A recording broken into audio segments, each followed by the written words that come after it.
NASA आणि इस्रोच्या संयुक्त प्रयत्नातून साकारलेली एक महत्त्वाकांक्षी मोहीम म्हणजे निसार, अर्थात NASA ISRO synthetic aperture radar. या मोहिमेतून 30 जुलै रोजी सायंकाळी 5:40 हा उपग्रह श्रीहरिकोटा येथून GSLV F-16 या रॉकेटद्वारे अंतराळात झेपावलाय। हे रॉकेट उपग्रहाला सूर्य समकालिक कक्षेत म्हणजेच सन सिंक्रोनस ऑर्बिटमध्ये 747 किलोमीटर उंचीवर प्रस्थापित करेल। निसार उपग्रह पृथ्वीवरील अतिसूक्ष्म भौगोलिक आणि पर्यावरणीय बदलांचे निरीक्षण आणि नोंदी घेण्याचं काम करणार आहे। याद्वारे पृथ्वीवरील भूरचना, पिके, जंगले, पाणथळ जागा तसेच बर्फाळ प्रदेशांमध्ये होणारे सूक्ष्म बदलही टिपता येणार आहेत।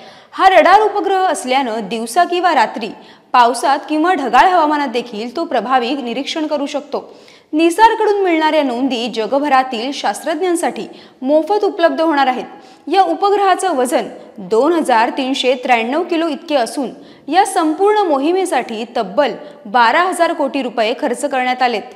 आजपर्यंतचा सर्वात महागडा आणि सर्वात शक्तिशाली पृथ्वीचे निरीक्षण करणारा हा उपग्रह आहे। निसार हा केवळ उपग्रह नसून पृथ्वीच्या भविष्याकडे पाहणारा एक अचूक वैज्ञानिक दृष्टिकोन आहे।